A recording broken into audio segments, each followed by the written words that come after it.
Bom, pessoal, aqui estou eu de novo, professor Canduca de Atualidades. O assunto é exercício de atualidades. Vamos responder questões sobre economia internacional, ok? Vejamos. FMI se fortalece com crise na Europa. Os tempos são outros para o Fundo Monetário Internacional, FMI. Primeiro, o Brasil, um devedor histórico, se tornou credor. Agora, a Alemanha e França, que lideram a maior comunidade econômica do mundo e desde 1945 financiam o fundo, admitem que poderão precisar da ajuda externa para debelar a crise financeira que começou na Grécia e ameaça se alastrar pela União Europeia.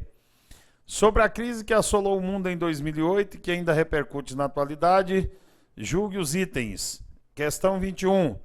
O estopim da crise econômica de 2008, que se alastrou pelo mundo e ainda hoje causa problemas à economia mundial, foi a alta inadimplência nos financiamentos imobiliários nos Estados Unidos, as chamadas hipotecas subprime.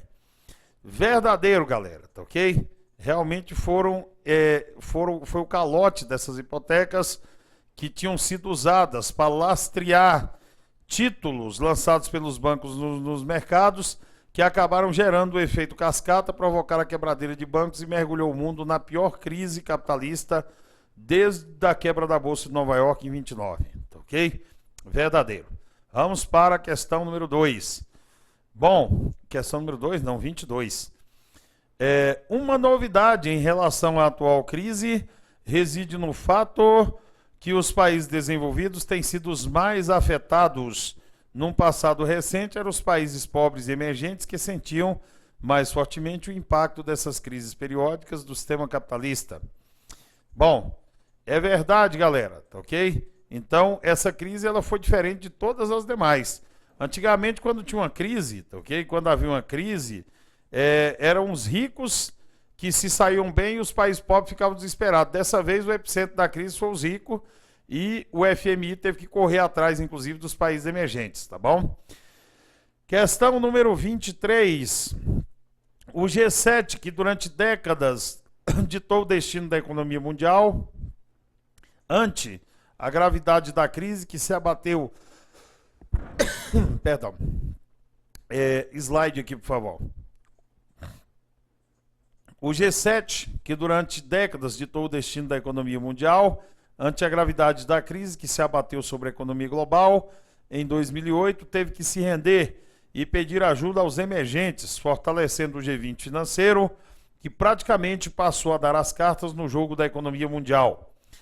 Essa questão 23 também é verdadeira, e eu falei aqui, durante a gravação das nossas aulas, que essa crise de 2008 ela foi realmente atípica, que atingiu os ricos. O G7 perdeu o poder, o G7 já era. Hoje ele, não é que ele deixou de existir, o G7 existe ainda, se reúne separado, mas eles não decidem mais nada sozinhos. Para tomar uma decisão, eles têm que se reunir com o G20. Quem que é o G20? O G20 é um grupo formado por 19 países do mundo, que são ricos e emergentes, mais os 28 países da União Europeia. A União Europeia agora tem 28 países, não se esqueça, a Croácia entrou para o bloco que agora tem 28 países, tá ok? Então são 19 países, mais os 28 da União Europeia, e quando eles se reúnem, eles convidam a diretora-gerente do FMI e o presidente do Banco Mundial para se reunir com eles, ok? Esse grupo representa 90% do PIB mundial e 80% do comércio internacional, portanto tem muito mais legitimidade do que o G7. Então, vamos para frente. Próxima questão é a número 24, né? Recentemente surgiu um acrônimo no cenário econômico mundial, pois trata-se... Eita, um slide aqui, por favor. Recentemente surgiu um novo acrônimo no cenário econômico mundial, e esse acrônimo é o tal de PIGS. Trata-se de um conjunto de 5 países europeus que tem tirado o sono de economistas do mundo todo. Eles têm provocado temor em investidores quanto à capacidade de conter o alto déficit fiscal e de honrar as suas dívidas. É verdade, os PIGs, os porquinhos europeus, são Portugal, Irlanda, Itália, ou Itália e Irlanda, a ordem não altera o produto, Grécia e o S, de PIGS é de Spain, a Espanha. A Grécia é o país em situação mais crítica. A Espanha também passou por uma situação crítica, mas no último semestre agora, a economia do país cresceu 0,1%, depois de 6 semestres negativos. Cresceu 0,1% e esse pequeno crescimento já trouxe ânimo, porque a economia parou de piorar, ok? Lentamente os países europeus estão se reerguendo, espera-se que essa crise da Europa esteja chegando aos seus estertores aí, ao seu final, tá bom? Então, número 25, antes da questão número 25, nós temos um texto. A grande crise da economia global começa a ser percebida como uma série de eventos encadeados, mas imprevisíveis, sem que se reconheça o próximo ataque. A dívida pública dos Estados Unidos, Japão, Reino Unido e dos países da zona do euro, sobretudo os mediterrâneos, como Portugal, Espanha, Itália e Grécia, está entre o espanto e o terror. Essa questão caiu numa prova da Fundação Diversa e eu adaptei aqui os itens dela para ficar no estilo CESP. Acerca do tema abordado no texto e de outros a ele relacionados, julgue os itens. Questão número 25. A crise não ocorre apenas na Grécia, pois outros países membros da União Europeia, tais como Portugal, Irlanda, Itália, Espanha e Chipre, têm déficit fiscal e enfrentam dificuldades para crescer economicamente. O Parlamento da Grécia, país em situação econômica crítica... Opa, perdão, eu já ia passando direto aqui, minha gente. Olha que distração. Questão 25, ó.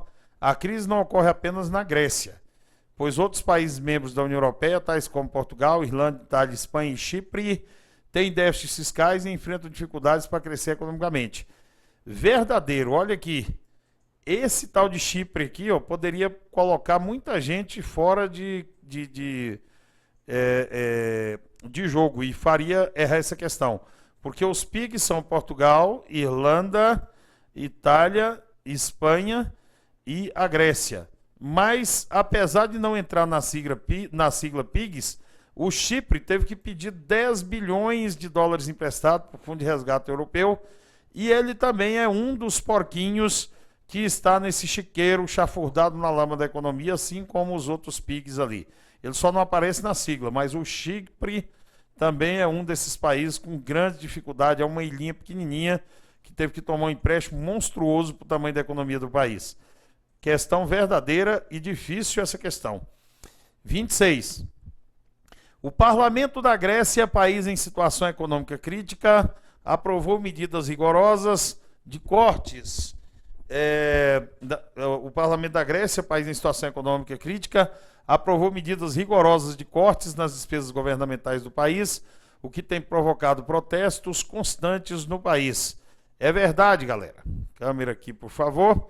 Lá na Grécia, esses cortes atingiram em cheio os servidores públicos. O governo teve que demitir 150 mil servidores públicos, cortou o salário dos aposentados, pensionistas e servidores em 22%, triplicou alguns impostos e ainda, tá ok?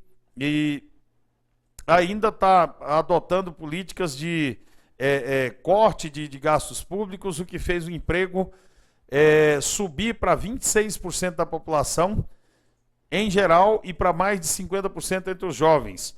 A Grécia não só está enfrentando protestos, mas também uma onda de suicídios de pessoas desesperadas que estão se matando. Teve uma servidora pública que recebeu a carta de demissão e pulou do 10º andar do prédio onde ela trabalhava com a carta de demissão na mão. Uma das 150 mil demitidas. Um senhor de 78 anos que teve a aposentadoria cortada em 22%, foi para a porta do parlamento da Grécia, subiu na escadaria do parlamento, botou um monte de conta que, segundo ele não conseguia pagar lá, tirou um revólver, gritou umas palavras de ódio, tirou um revólver e deu um tiro na cabeça. A coisa realmente está feia lá na Grécia. O trem está uma tragédia grega, tá ok? Bom, próxima questão 27. O aprofundamento da crise na Grécia deveu-se à recusa do governo local em adotar o euro como moeda nacional, fato que impediu esse país de se beneficiar do ciclo de crescimento econômico europeu na primeira metade do século XXI. Falso. A Grécia, ela adota-se o euro e, aliás, um dos motivos dela estar em dificuldade é esse. Se ela não adotasse o euro, seria muito mais fácil para ela sair da crise, porque eles poderiam lançar mão, por exemplo, do mecanismo de desvalorização da moeda, coisa que eles não podem fazer estando dentro do euro, já que apenas um banco, o Banco Central Europeu de Frankfurt, na Alemanha, controla a moeda. E se desvalorizar para um país, tem que desvalorizar para todo o bloco. Então, se a Grécia estivesse fora do euro, para ela, no momento, nessa crise, seria bem mais fácil, ok? Questão falsa, portanto. 28.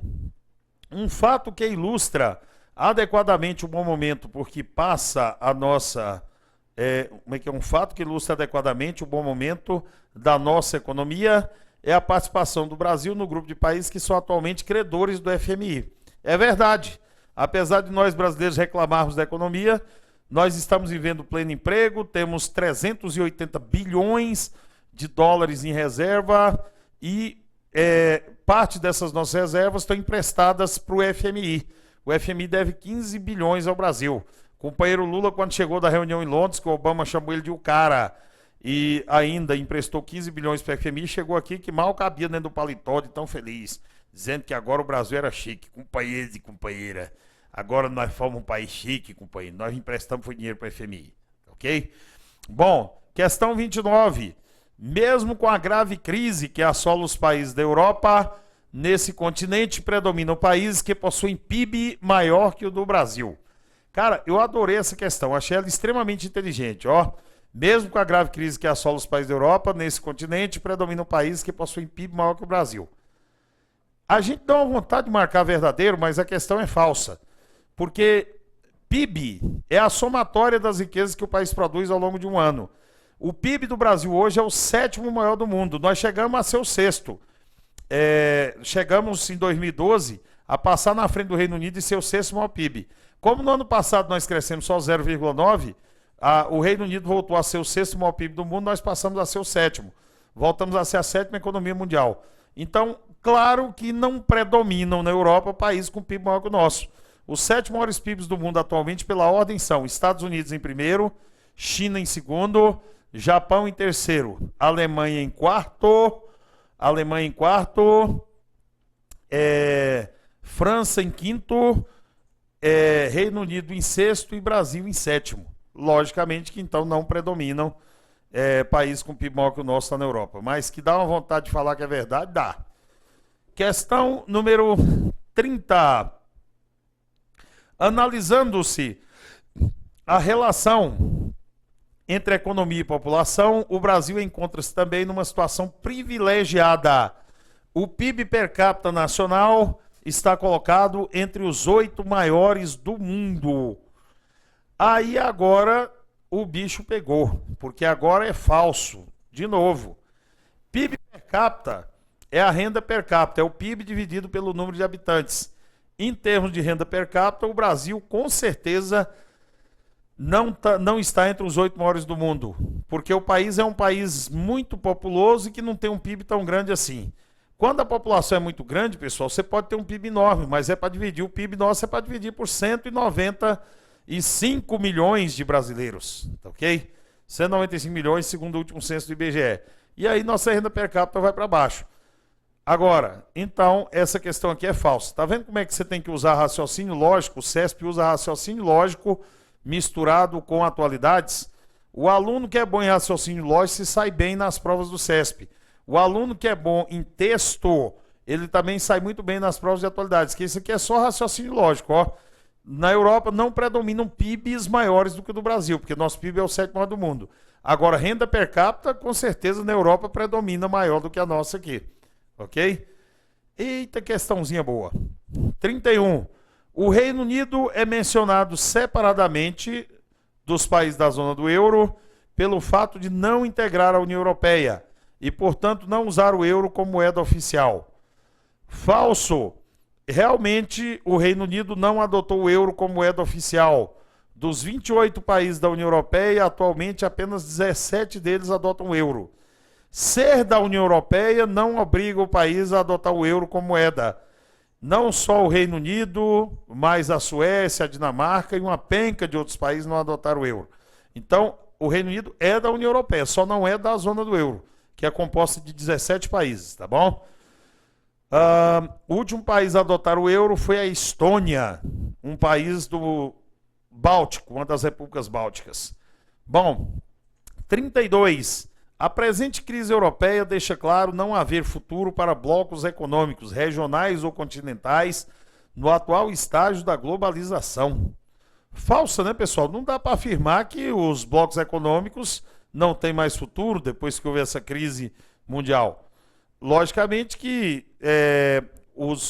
a União Europeia ficou abalada, mas sem a união em bloco, dificilmente eles estariam melhor, porque foram exatamente os países mais ricos do bloco que se cotizaram para criar o fundo de resgate de US$ 1 trilhão. Então não dá para dizer que os blocos econômicos não têm mais futuro com essa crise, não. De maneira nenhuma, não dá para inferir isso, não.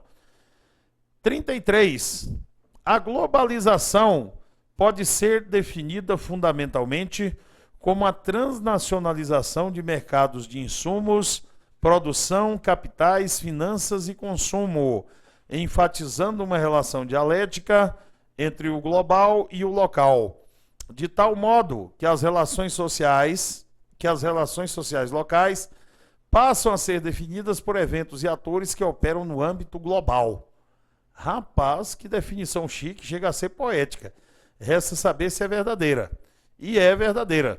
Essa questão caiu no concurso do TCE do Rio Grande do Sul, em meados do ano passado. Eu gostei muito do item da definição de globalização, porque é difícil definir globalização, mas muito bem definido. Olha só, a globalização pode ser definida fundamentalmente como a transnacionalização de mercados de insumos, produção, capitais, finanças e consumo, enfatizando uma relação dialética entre o global e o local, de tal modo que as relações sociais locais passam a ser definidas por eventos e atores que operam no âmbito global. Sofisticada essa definição de globalização.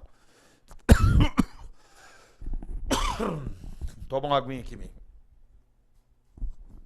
A atual crise financeira vivida pela União Europeia deve-se à intransigência dos fundadores do bloco em não aceitar a filiação de antigos países socialistas do leste europeu como seus novos integrantes. É falso, pessoal. A União Europeia até 2010 tinha apenas 15 países e em 2010 eles sofreram a maior ampliação de sua história. Eles aceitaram 10 novos países no bloco de uma só vez.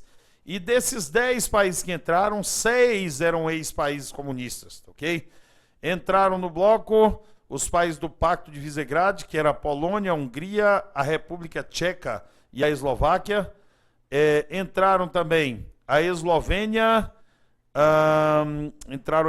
que fazia parte da União Soviética, e ainda Lituânia, Letônia e Estônia. Na verdade foram 8, então claro que eles aceitaram. As repúblicas bálticas eram até países pertencentes à antiga União Soviética. Então, falsíssimo esse item. Bom, próxima questão, temos um texto antes. Nos últimos anos, a América Latina vem sendo palco de inúmeros conflitos econômicos, políticos e comerciais entre os seus países. Sobre esse tema e assuntos correlatos, tomando o texto como referência inicial, julgue os itens. 35. Um golpe militar no Paraguai surpreendeu o mundo ao destituir o presidente Fernando Lugo. Como represária política, o Paraguai foi suspenso até a realização de novas eleições, tanto do Mercosul como da Unasul. Tá ok? Bom, é realmente falso esse item, porque não houve um golpe militar. Houve um impeachment relâmpago, um impeachment que começou e terminou em menos de 48 horas. O presidente teve o processo de impeachment aberto contra ele, ele teve 2 horas para se defender. E então foi um rito sumário que foi condenado pelos outros países do Mercosul, já que o Mercosul adota um protocolo democrático chamado Protocolo de Ushuaia. Ushuaia é o nome da cidade onde o protocolo foi assinado. Qualquer país do Mercosul que tiver uma ruptura democrática pode ser suspenso ou até expulso do bloco.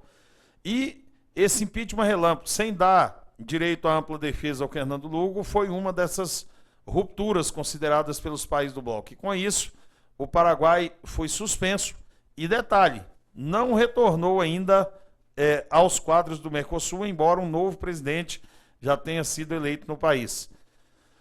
Ele foi suspenso do Mercosul e da Unasul. Bom, questão número 36. A Unasul é uma associação político-econômica de 12 países da América do Sul, que, dentre outras, tem como funções promover a integração regional e atuar para dirimir tensões políticas regionais. Verdadeiro. A Unasul foi criada em 2008 aqui em Brasília. Os 12 chefes de estados da América do Sul se reuniram aqui e criaram essa organização que pretende promover a integração econômica, política e social, energética, ambiental dos países aqui da América do Sul e também dirimir as tensões políticas regionais, já que a instabilidade política é uma marca da América Latina. Venezuela, Bolívia, o Equador e tal, são países complexos, principalmente nos Andes, e a Unasul ela atua como um bombeiro para apagar incêndio político, tá ok? Desde 2008 ela atua assim, é verdadeiro. Bom, número 37. No segundo semestre de 2012, as Farc, Forças Armadas Revolucionárias da Colômbia, que mantinham uma guerra civil de quase meio século com o governo da Colômbia, firmaram um acordo de paz com o governo colombiano e renunciaram à luta armada. Falso, pessoal. As Farc estão lutando com o governo da Colômbia. As Farc estão lutando com o governo da Colômbia há mais de 40 anos e atualmente eles estão sim numa negociação de paz, tá ok? Essas negociações começaram em Oslo, na Noruega, e tiveram prosseguimento em Cuba. Eles têm até o final desse ano para tentar chegar a um acordo de paz, que parece que não vai dar certo, mas se der certo pode encerrar essa que é uma das guerras civis mais longas e mais sangrentas da América Latina. Só que as Farc estão debilitadas. As lideranças das Farc estão quase tudo mortas. O grupo chegou a ter 18 mil soldados nas suas fileiras, ok? Soldados revolucionários. Atualmente tem cerca de 5 mil componentes e o grupo está acuado, e enquanto que as Forças Armadas da Colômbia estão dizimando as principais lideranças do movimento, ok? Questão número 38. Apesar da crise econômica mundial de 2008, que ainda hoje produz reflexos pelo mundo, os países do Mercosul, especialmente Brasil e Argentina, têm ampliado suas trocas comerciais com aprofundamento de medidas liberalizantes. Falso, pessoal. Em tempos de crise econômica, as nossas relações entre Brasil e Argentina elas estão sendo relações de protecionismo.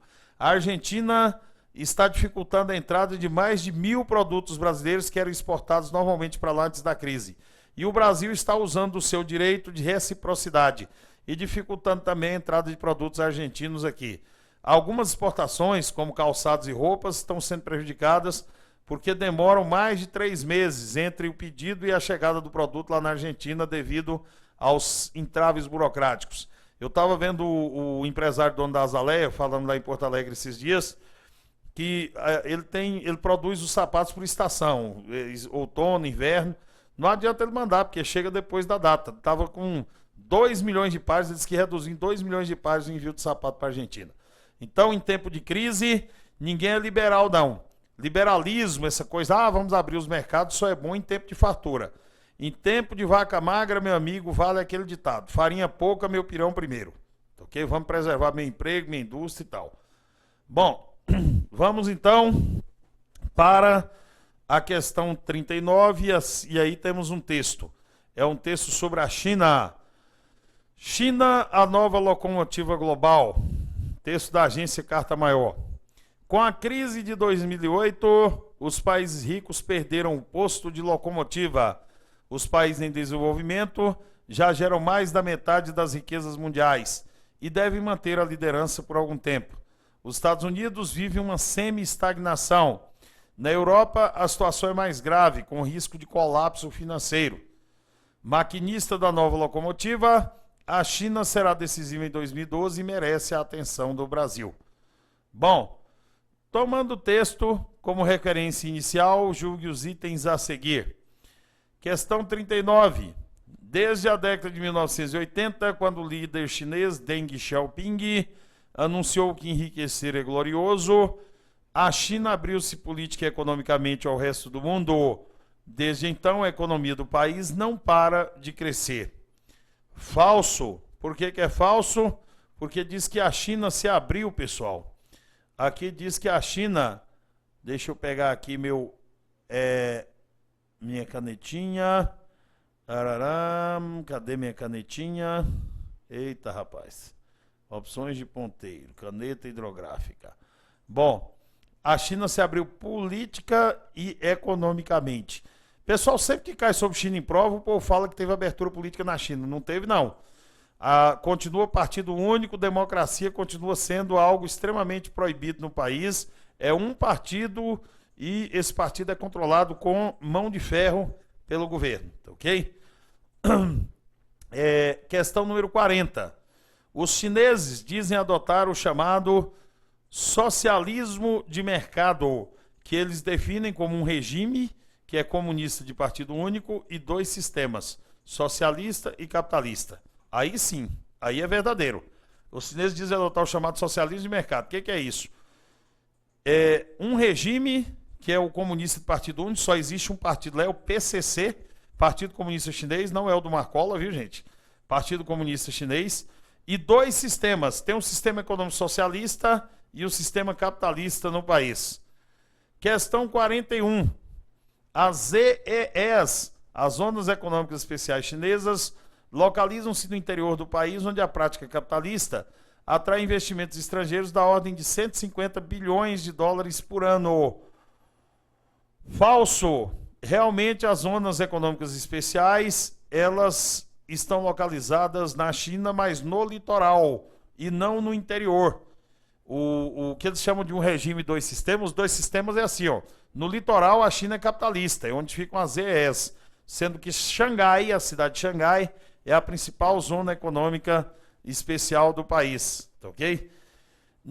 Saindo do litoral, indo para o interior, a economia é socialista. E realmente a China atrai até 150 bilhões de dólares por ano, já que é uma das economias que mais crescem no mundo. Tem 22 anos que a China cresce em média 10% ao ano. Da crise de 2008 para cá, ela passou a crescer abaixo de 10%, cresceu 7,8% só no ano passado e deve crescer 7,5% esse ano. Um dos motivos da economia do Brasil estar crescendo menos também é por isso. Se a China cresce menos, ela compra menos do Brasil. Como ela é nossa maior parceira comercial, o Brasil cresce menos junto com a China. E por que a China está crescendo menos? Porque vende menos para os Estados Unidos, que estão em crise, e para a Europa, que está em crise. Então, na globalização é assim. Se a China não vende, ela não compra matéria-prima de nós. Se ela não compra de nós, a gente cresce pouco. A China não vende, cresce pouco. Os Estados Unidos e a Europa também vão indo mal, tá bom? Questão número 42.